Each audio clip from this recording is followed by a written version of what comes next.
Hello everyone. आज हम हिंदी में भाषा, व्याकरण, लिपि के बारे में पढ़ेंगे। हिंदी व्याकरण के किसी भी लैंग्वेज सब्जेक्ट के लिए व्याकरण का होना बहुत ज़रूरी है, क्योंकि व्याकरण से ही हमें किसी भी भाषा के शुद्ध रूप का ज्ञान प्राप्त होता है। ठीक है, तो सबसे पहले हम पढ़ेंगे भाषा, कि भाषा होती क्या है। तो भाषा जो शब्द है हमारा, वो किससे मिलकर बना है? भास धातु से मिलकर बना है, भास। ठीक है, भाषा शब्द की जो उत्पत्ति हुई है वो संस्कृत भाषा की भास धातु से हुई है, जिसका अर्थ क्या होता है? भास का बोलना या कहना। ठीक है, तो और कि भाषा शब्द की उत्पत्ति संस्कृत भाषा के भास शब्द से, भास धातु से हुई है। और धातु किसे कहते हैं ये आप सबको पता है कि धातु किसे कहते हैं? क्रिया के मूल रूप को धातु कहते हैं। ठीक है, तो और इसका भास का अर्थ होता है बोलना या कहना।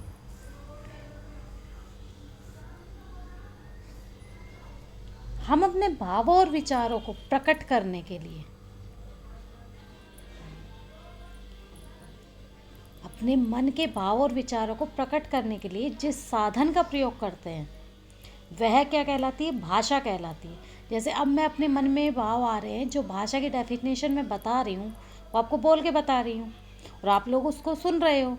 और अब आपके मन में आएगा कि उसको उसके बारे में पूछना कुछ भी, कि मैडम आदान प्रदान क्या होता है, ये आप क्वेश्चन पूछते हो, ये आपके मन में विचार आ रहे, वो आप बोल के बता रहे हो। तो ये जो अपने मन के भावों का हम आदान प्रदान कर रहे हैं उन्हें हम क्या कहते हैं? भाषा कहते हैं।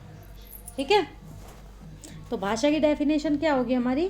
कि भाषा वह साधन है जिसके द्वारा हम मनुष्य अपने मन के भावों और विचारों का आदान प्रदान करता है, वह भाषा कहलाती है। या आप लिख सकते हो खुद कि अपने मन के भावों का व विचारों का आदान प्रदान करने के लिए हम जिस साधन का प्रयोग करते हैं वह भाषा कहलाती है। ठीक है, हमारे संविधान के अंतर्गत अनुच्छेद 343 के अंतर्गत हिंदी भारत की राजभाषा बनी है। ये अंडरलाइन कर लेना कि हिंदी भारत की राजभाषा किस अनुच्छेद के अंतर्गत मानी गई है? 343 अनुच्छेद, एक्ट जो बोलते हो आप इंग्लिश में। ठीक है, क्योंकि हमारे देश में 22 भाषाओं को राजभाषा का दर्जा दिया गया है। कितनी भाषाओं को? 22 को। और 14 सितंबर 1949 को 1949 को हिंदी भाषा जो है उसको राजभाषा का दर्जा दिया गया।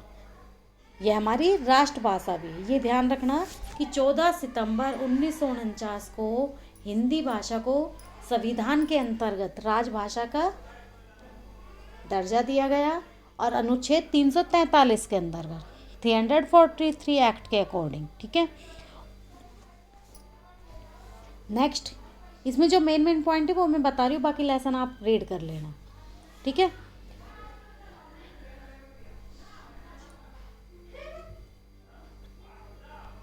और सभी देशों में अपनी अपनी भाषाएं बोली जाती है, सभी राज्यों में। देखिए हमारे देश में 22 भाषाओं को राजभाषा का दर्जा भी दिया गया है, सॉरी मान्यता दी गई है। भाषाओं को मान्यता दी गई है। कौन सी? हिंदू, उर्दू, पंजाबी, मराठी, गुजराती, संस्कृत, तमिल, असमिया, सिंधी, बांग्ला, नेपाली, मलयालम, कन्नड़, उड़िया, तेलुगु, मणिपुरी, मैथिली, कश्मीरी, संथाली, डोंगरी, बोडो, कोंकणी। तो हर स्टेट में आपको पता है हर जगह अलग अलग भाषा बोली जाती है। हिंदी मोस्टली सभी जगह बोली जाती है, उसके साथ जो उस स्टेट से बिलोंग करती है, प्रांत से। जैसे पंजाब में मोस्टली लोग पंजाबी बोलते हैं, लेकिन उन्हें हिंदी भी आती है और हिंदी से में बात करते हैं। इंग्लिश भी आती है कुछ लोगों को, ठीक है। कुल मिला के 22 भाषाओं को हमारे संविधान में मान्यता प्राप्त दी गई है। भाषा में ग्राह्यता का गुण होता है। ग्राह्यता होता है ग्रहण करना। किसी भी भाषा में नित्य नए शब्द जुड़ते रहते हैं और पुराने शब्द चलन से बाहर हो जाते हैं। आज विश्व में 2776 भाषाओं और 400 लिपियों को मान्यता प्राप्त है। विश्व में, देश की बात नहीं हो रही, यहाँ विश्व की बात हो रही है, पूरे विश्व की। तो सबसे पहला हमारा क्वेश्चन कि भाषा किसे कहते हैं, भाषा किस धातु से बनी है, ठीक है। हमारे देश में हिंदी भाषा को राजभाषा का दर्जा कब दिया गया, किस अनुच्छेद के अंतर्गत दिया गया, और कितनी भाषाओं को मान्यता दी गई है संविधान में, ठीक है। तो 22 भाषाओं को मान्यता दी गई है और अनुच्छेद 343 के अंतर्गत 14 सितंबर सन 1949 को हिंदी भाषा को भारत की राजभाषा घोषित किया गया। यह हमारी राष्ट्रभाषा भी है, ठीक है। अब आता है भाषा के रूप। तो भाषा के 2 रूप हैं। कौन कौन से? लिखित और मौखिक। लिखित भाषा जिसको हम लिखकर प्रकट करते हैं, जैसे अब ये बुक आपके सामने है, या मैं कुछ भी समझा रही हूँ आपको बोल के, तो वो हमारी हो गई मौखिक भाषा, जैसे मैं बोल रही हूँ। लेकिन जो चीज़ लिख के बुक में सामने जो आपके पास ये लिखा हुआ है, ये हमारी लिखित भाषा है, ठीक है। मैं पोएम सुना रही हूँ, वो हमारी कौन सी भाषा होगी? मौखिक। लेकिन उसी पोएम को आप बुक से रीड कर रहे हो, बुक से, तो वो क्या होगी? लिखित भाषा। न्यूज़पेपर पढ़ रहे हो, लिखित भाषा है। लेकिन उस न्यूज़पेपर को आप किसी को सुना रहे हो पढ़ के, तो उसके लिए वो मौखिक भाषा हो गई, वो सुन रहा है, ठीक है। तो 2 भाषाएं, एक मौखिक और एक लिखित। तो भाषा का टॉपिक हमारा कंप्लीट। नेक्स्ट हमारा टॉपिक है भाषा की इकाई, कि भाषा की मुख्य इकाई कौन कौन सी है। तो सबसे पहले तो ध्वनि हो गई, क्योंकि मुंह से निकलने वाली प्रत्येक जो स्वतंत्र आवाज़ है वो ध्वनि कहलाती है, जैसे अब मैं बोल रही हूँ। और जो ध्वनि है, अब भाषा जब बोली जाती है तो वर्ण की ज़रूरत पड़ेगी। वर्ण यानी अक्षर या आखर। वर्ण से क्या बनते हैं? शब्द बनते हैं, और शब्द से क्या बनते हैं? वाक्य बनते हैं। तभी तो हम कुछ बोल सकते हैं या लिख सकते हैं, जब वाक्य बनेंगे कंप्लीट। तो सबसे पहला छोटी से छोटी इकाई क्या है हमारी? वर्ण। तो जो वर्ण किसे कहते हैं? वह छोटी से छोटी मूल ध्वनि जिसके टुकड़े ना किए जा सकें या जिसके भाग ना किए जा सकें। जो मैं बोल रही हूँ उसको आप ध्यान से सुनिए, वीडियो को पॉज करके उसको लिख लेना। कंपलसरी नहीं है, जो बुक में लिखा हुआ है, लैंग्वेज हार्ड है मान लो उसकी, और उसी को आप रटने की कोशिश करो, समझने की कोशिश करो, अपने शब्दों में डेफिनेशन बनाओ।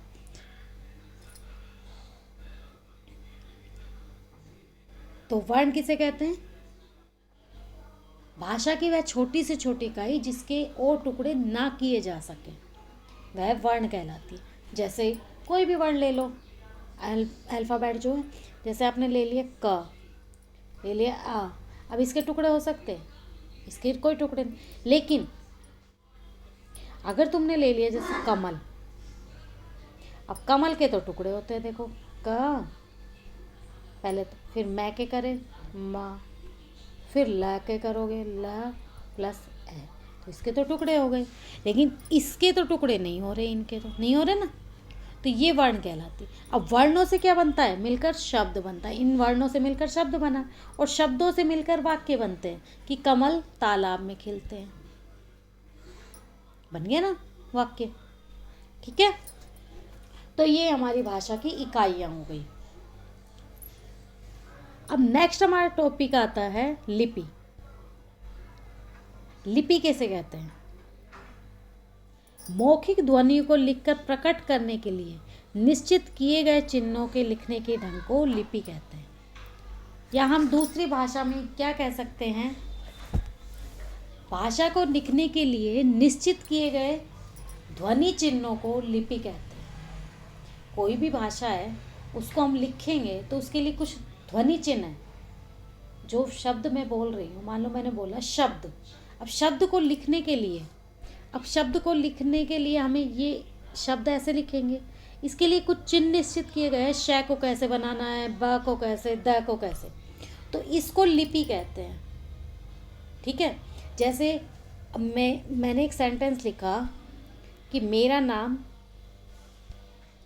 बबीता है, मान लो। ठीक है। तो मैंने हिंदी में अगर लिखना है तो मैंने लिख दिया मेरा नाम बबीता है। ठीक है। अब इसे इंग्लिश में तुम लिखोगे तो लिखोगे मैं संस्कृत में लिख रही थी, मम नाम है बबीता। ठीक। अगर इंग्लिश में इसी को लिखोगे आप तो क्या लिखोगे, माई नेम इज बबीता। ठीक है। तो अब देखो, हिंदी और संस्कृत दोनों भाषाओं की लिपि कौन सी है, देवनागरी। तो ये अक्षर सेम बने हुए हैं, अक्षर सेम है, अक्षरों की बनावट। लेकिन इंग्लिश की जो लिपि है वो कौन सी है, रोमन है। तो इसमें अक्षरों के अर्थ वही निकला है सेंटेंस का, लेकिन लिखने का तरीका चेंज हो गया। जो अक्षर है उनकी बनावट चेंज हो गई, तो इसे लिपि कहते हैं। ठीक है। लिखने के ढंग को लिपि कहते हैं। ओके। तो सभी भाषाओं की लिपि अलग अलग होती है। जैसे उर्दू की या अरबी की फारसी होती है, पंजाबी की गुरमुखी होती है, गुरुमुखी, सिंधी की भी गुरुमुखी होती है। ठीक है। ऐसे अलग अलग भाषाओं की अलग अलग लिपियाँ होती हैं। तो ये होगी लिपि की डेफिनेशन। किसी भी भाषा को लिखने के लिए जिन ध्वनि चिन्हों का प्रयोग किया जाता है लिपि कहलाती है। क्लियर। अब लिखी जाने वाली भाषाओं को अपनी अलग अलग लिपि है, ये मैंने अभी बता दिया आपकी कि हिंदी की देवनागरी का ये अंडरलाइन कर लेना कि हिंदी की जो देवनागरी लिपि है, हिंदी और संस्कृत की, इसका ब्राह्मी लिपि से विकास हुआ है। ये ब्राह्मी लिपि से निकली हुई है। ठीक है। जैसे संस्कृत भाषा से सभी भाषाओं का प्रादुर्भाव हुआ है, संस्कृत सभी भाषाओं की जननी मानी जाती है, ऐसे ही ब्राह्मी लिपि से देवनागरी लिपि का प्रादुर्भाव हुआ है। नेक्स्ट है बोली। अब बोली क्या होती है कि किसी स्थानीय क्षेत्र में या किसी क्षेत्र विशेष में जो बोली, इस भाषा का प्रयोग किया जाता है वो बोली कहलाती है। जैसे हरियाणा में हरियाणवी बोली बोलते हैं, गुजरात में गुजराती बोलते हैं। तो स्थानीय क्षेत्र है ना, वो एक क्षेत्र विशेष में, ऐसा तो नहीं हर जगह बोली जाती है, तो वो बोली कहलाएगी। ठीक है।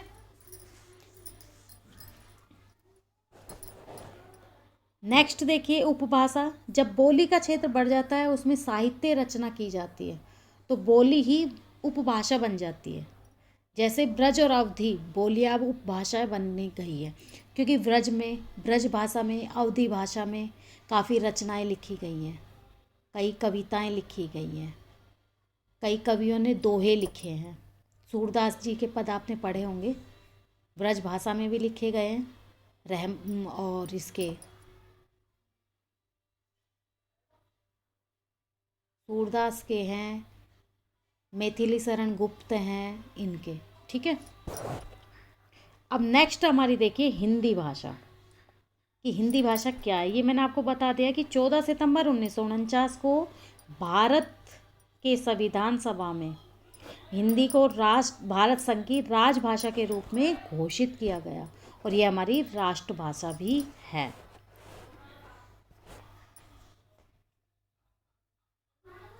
क्योंकि हिंदी जो देश की भाषा है हमारे की,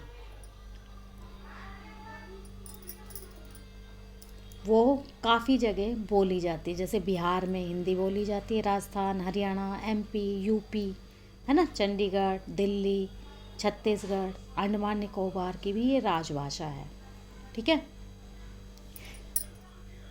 इसमें आप ये चीज़ लर्न कर पढ़ लेना एक बार अच्छे से, और भी कुछ पूछना हो आप नेक्स्ट क्लास में पूछ लेना मुझसे। इसके बाद देखिए हम आते हैं व्याकरण पर।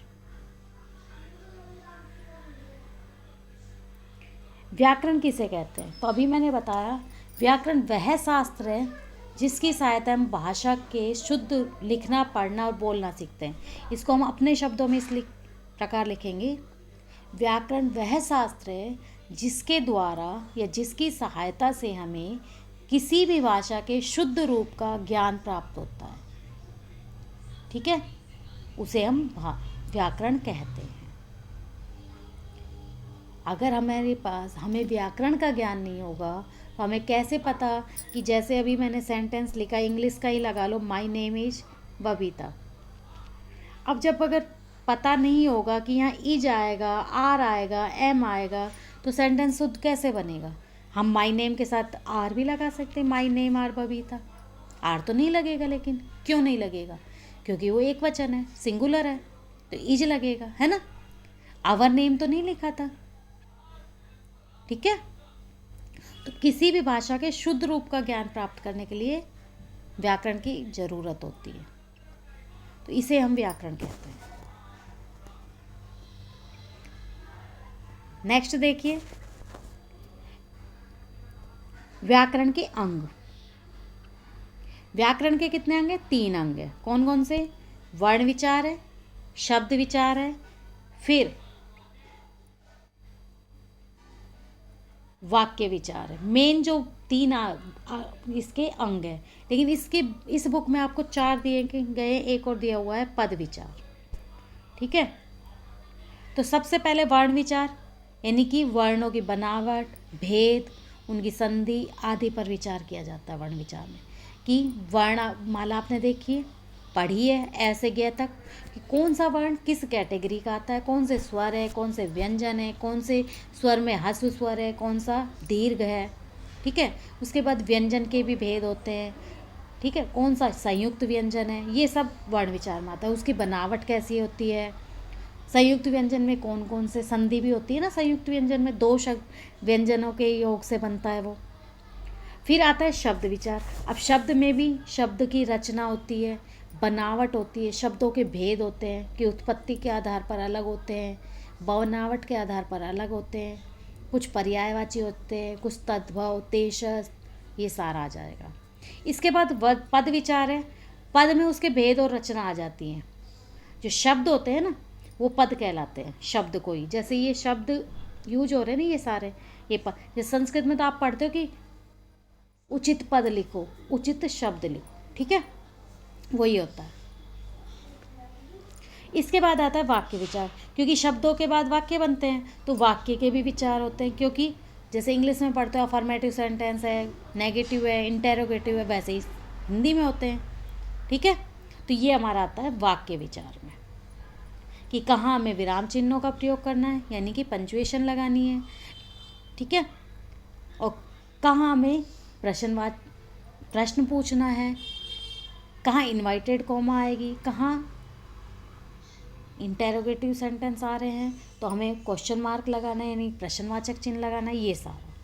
तो ये आ जाता है हमारे वाक्य विचार में। कहाँ हमें एक वचन का प्रयोग करना है, कहाँ हमें द्विवचन का करना है, ये भी चीज़ देखी जाती है वाक्य विचार में। तो ये सारे आ जाते हैं व्याकरण के अंग में। तो ये हमारा चैप्टर 1 था। अब नेक्स्ट इसमें देखिए क्वेश्चन आंसर है, भाषा से क्या अभिप्राय है, यानी भाषा की डेफिनेशन। तो अभी आपको बताइए, लिख लोगे आप लोग कि अपने भावों, मन के भाव और विचारों को का आदान प्रदान करना भाषा कहलाता है। ठीक है, या तो ये लिखो, या मनुष्य अपने या हम अपने विचार दूसरे के सामने प्रकट करने में और दूसरे के विचारों को ग्रहण करने में जिस साधन का प्रयोग करते हैं वह भाषा कहलाती है। अब भाषा के 2 रूपों के नाम, तो भाषा के 2 रूप हैं, कौन कौन से? लिखित भाषा और मौखिक भाषा। मौखिक भाषा को हम कथित भाषा भी कह सकते हैं, क्योंकि हम कह के बोल के प्रकट कर रहे हैं उसको। नेक्स्ट है लिपि, किसे कहते हैं? किसी भी भाषा को लिखने के लिए जिन ध्वनि चिन्हों का प्रयोग किया जाता है उसे लिपि कहते हैं। हिंदी भाषा की लिपि का क्या नाम है? देवनागरी। इसका विकास किस लिपि से हुआ? ब्राह्मी लिपि से। अब बोली किसे कहते हैं? किसी क्षेत्र विशेष में प्रयोग किए जाने वाले भाषा के स्थानीय रूप को बोली कहते हैं। क्षेत्र विशेष में, किसी प्रांत में, किसी एक स्पेशल जगह पर, ठीक है। और बोली, किन्हीं 4 बोलियों के नाम कोई भी लिख दो, पंजाबी, गुजराती, राजस्थानी, हरियाणवी, है ना, भोजपुरी। इसके बाद भाषा और बोली का अंतर। तो भाषा अलग चीज़ है और बोली अलग है, वो एक स्थानीय उसमें बोली जाती है एक निश्चित विशेष क्षेत्र में, जबकि भाषा सब अपने मन के भाव और विचारों को प्रकट करने के लिए बोली जाती है, ठीक है। तो दोनों की डेफिनेशन लिख दोगे, अंतर हो जाएगा। मौखिक और लिखित भाषा में क्या अंतर है? मौखिक भाषा बोलकर बोलते हैं हम, लिखित भाषा को लिखकर प्रकट करते हैं अपने मन के भावों को। जब आप लेसन रीड करोगे एक बार दोबारा तो अपने आप आपको समझ आ जाएगा। व्याकरण किसे कहते हैं? किसी भी भाषा के शुद्ध रूप का ज्ञान प्राप्त करने के लिए हम जिस शास्त्र का प्रयोग करते हैं उसे व्याकरण कहते हैं। इसके कितने अंग हैं? इसके 3 अंग होते हैं। कौन से? वर्ण विचार, शब्द विचार, वाक्य विचार। और अगर आप 4 लिखोगे तो भी रॉन्ग नहीं है। भाषा की लघुत्तम इकाई को क्या है? लघुत्तम यानी सबसे छोटी। तो सबसे छोटी क्या है? वर्ण, क्योंकि उसके टुकड़े नहीं होते। भाषा के रूप होते हैं, कितने रूप होते हैं भाषा के? 2 होते हैं। कौन कौन से? लिखित और मौखिक। देवनागरी लिपि का विकास किस लिपि से हुआ है? ब्राह्मी लिपि से हुआ है। भारत की राष्ट्रभाषा हिंदी है और राजभाषा भी हिंदी है। और इसे राजभाषा का दर्जा कब मिला? 14 सितंबर 1949 को। शब्दों को की बनावट, भेद और रचना का विचार किसके अंदर किया जाता है? शब्द विचार या पद विचार, वर्ण विचार या वाक्य विचार? ये शब्द विचार के अंतर्गत है। नेक्स्ट देखिए फिलअप्स। भाषा भाव और विचारों के डैश का सशक्त साधन है। भाई हम अपने मन के भाव और विचारों को क्या करते हैं? भाषा के द्वारा आदान प्रदान करते हैं। भारत की द डैश हिंदी है। राष्ट्रभाषा भी लिख सकते हो, राजभाषा भी लिख सकते हो, ठीक है, दोनों ही सही हैं। हिंदी एवं संस्कृत भाषा की लिपि डैश है? देवनागरी। भारतीय संविधान में डैश भाषाओं को मान्यता दी गई है? कितनी भाषाओं को? 22। किसी क्षेत्र विशेष में प्रयोग किए जाने वाला भाषा का स्थानीय रूप क्या कहा जाता है? बोली।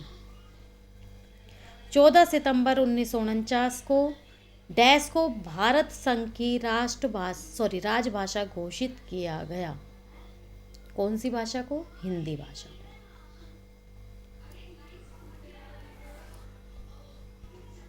नेक्स्ट है मैच। हिंदी की लिपि कौन सी है? देवनागरी।